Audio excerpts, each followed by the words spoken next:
Hello guys, 2025లో కొత్తగా YouTube channel start చేసిన వాళ్ళు ఈ 3 మిస్టేక్స్ అయితే చేయకండి. సో ఈ 3 మిస్టేక్స్ కనుక మీరు చేస్తే ఖచ్చితంగా మీ ఛానల్ అయితే టర్మినేట్ అవుతుంది అండ్ డిలీట్ కూడా అవుతుంది. అండ్ గైస్ మీ వ్యూస్ మీ వీడియోస్కి కానీ అండ్ సబ్స్క్రైబర్స్ అండ్ వ్యూస్ కూడా రీచ్ అనేది తగ్గిపోతూ ఉంటుంది. సో ఈ వీడియో చాలా అంటే చాలా ఇంట్రెస్టింగ్గా ఉంటుంది guys.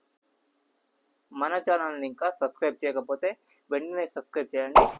And guys, so finally ఏంటంటే గైస్, యూట్యూబ్ 2025లో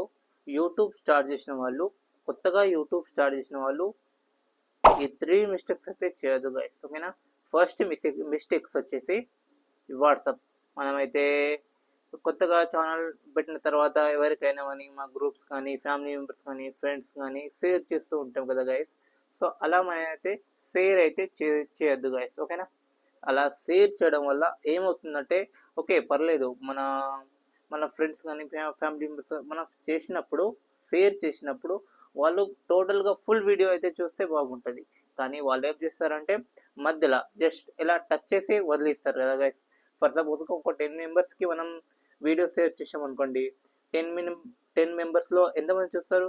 కేవలం 3 మెంబర్స్ చూస్తారండి. సో ఇందువల్ల ఏమవుతుందంటే మీ వీడియో ఒక రీచ్ అనేది తగ్గిపోతూ ఉంటుంది. సో ఓకే, మీకు అర్థమైంది అనుకుంటా.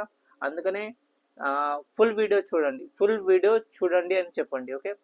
చేసి వదిలిపెడితే ఏమవుతుంది, మీ ఆడియన్స్ అటెన్షన్ ఉంటుంది కదా, ఆడియన్స్ అటెన్షన్ అనేది టోటల్గా తగ్గిపోతూ ఉంటుంది గైస్, ఓకేనా. అందుకని మీకు వ్యూస్ రావు అండ్ సబ్స్క్రైబర్స్ కూడా రావు, ఓకేనా. మీకు తెలుసు కదా గైస్, యూట్యూబ్ ఆల్గరిథం అంటే ఎలా వర్క్ చేస్తుందంటే, ఎవరైతే మీ వీడియోను ఎక్కువ సార్లు వాచ్ చేస్తారో, ఆ ఎక్కువ సార్లు వాచ్ చేసినప్పుడు యూట్యూబ్ ఆల్గరిథం చూస్తుంటే ఇంకా ఒక 10 మంది దగ్గర అయితే మీ వీడియో అయితే పంపిస్తుంది గైస్. ఇలా మనకు రీచ్ అనేది ఎక్కువగా వస్తుంది.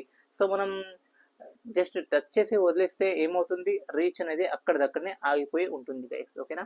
మిస్టేక్ అనొచ్చు. సో అది ఏదంటే, ఎవరికైనా కానీ ఛానల్ పెట్టిన వెంటనే ఎన్ని వ్యూస్ వస్తున్నాయి, ఎన్ని లైక్స్ వస్తున్నాయి, కామెంట్స్ వస్తున్నాయి, ఏమొస్తున్నాయి అని చాలా క్యూరియాసిటీ, ఆతృత అనేది అందరికీ ఉంటుంది. సో పదే పదే యూట్యూబ్ ఓపెన్ చేసి మన ఛానల్ని చూసి మన వీడియోని ఎప్పటికప్పుడు చూస్తూనే ఉంటారు. సో ఇది గైస్. ఫస్ట్ ఆఫ్ ఆల్ మీరు వీడియో చూడాలి అనుకుంటే ఇంకో ఐడి నుంచి అండ్ ఇంకో మన యూట్యూబ్ ఐడి ఉంటుంది కదా, సో యూట్యూబ్ ఐడి నుంచి మీరు చూడండి. కానీ అదే యూట్యూబ్ మీరు ఏదైతే క్రియేట్ చేసి మన ఛానల్, అదే ఛానల్ నుంచి అయితే మీ వీడియోను క్లిక్ చేసి అయితే చూడకండి. ఇదైతే అస్సలు చేయకూడదండి, ఓకేనా. అండ్ థర్డ్ మిస్టేక్ వచ్చేసి మన వైటీ స్టూడియో, ఓకేనా. మన వైటీ స్టూడియోలో ఎప్పటికీ మనం వైటీ స్టూడియోలో వెళ్తాం, మన ఛానల్ చూస్తాం, వైటీ స్టూడియోలో వెళ్తాం, మన ఛానల్ చూస్తాం. సో ఇది కూడా మనం అస్సలు చేయొద్దు, ఓకేనా గైస్. మీకు వచ్చేది వ్యూస్ ఎలాగో వస్తూనే ఉంటాయి, ఓకేనా. యూట్యూబ్ అల్గరిథం ఏం చేస్తుందంటే, మీ వీడియోస్కి ఒక 10 మినిట్స్ ఇవాళ 10 వ్యూస్ వస్తే అండ్ రేపు ఒక 20 వ్యూస్ వచ్చేలాగా యూట్యూబ్ అల్గరిథం ఏం చూస్తుంటే వేరే వాళ్ళ దగ్గర ఒక 20 మెంబర్స్ దగ్గర పంపిస్తూ మీ రీచ్ అనేది మెల్లిమెల్లిగా ఆటోమేటిక్గా పెరుగుతూనే ఉంటుంది గైస్, ఓకేనా. ఆటోమేటిక్గా పెరుగుతూనే ఉంటుంది. యూట్యూబ్ స్టార్ట్ చేసిన వెంటనే ఎవ్వరికి కూడా వ్యూస్ అనేది రావండి, ఓకేనా. సో కంపారిజన్ అయితే అస్సలు చేసుకోకూడదు. అండ్ వాళ్ళకు ఎక్కువ వ్యూస్ వస్తున్నాయి, మాకు రావట్లేదు, వాళ్ళకన్నా బెటర్గా వీడియోస్ చేస్తున్నాం, బెటర్గా వాయిస్ ఇస్తున్నాం, బెటర్గా అన్నీ చేస్తున్నాం, కానీ వాళ్ళకు వ్యూస్ వస్తున్నాయి, మనకు రావట్లేదు అని ఎవ్వరు కూడా కంపారిజన్ అయితే చేసుకోవద్దండి, ఓకేనా. కంపారిజన్ చేసుకుంటే ఏమవుతుందంటే, వాళ్ళు ఎప్పటి నుంచో వీడియోస్ అనేది చేస్తుంటారు, 1 year 2 years 3 years ఇలా చేస్తూ వచ్చి వాళ్ళ ఛానల్ మానిటైజ్ వాళ్ళకు చూసుకున్నట్లయితే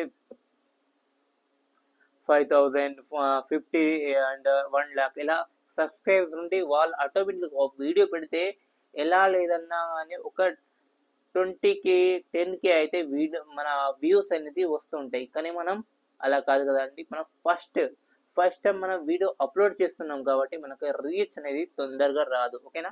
దానికి మనం డైలీ వీడియో అప్లోడ్ చేస్తూ ఉండాలి గైస్, ఓకేనా. మనకు సబ్స్క్రైబర్స్ రావాలంటే షార్ట్స్ వీడియో అప్లోడ్ చేయండి.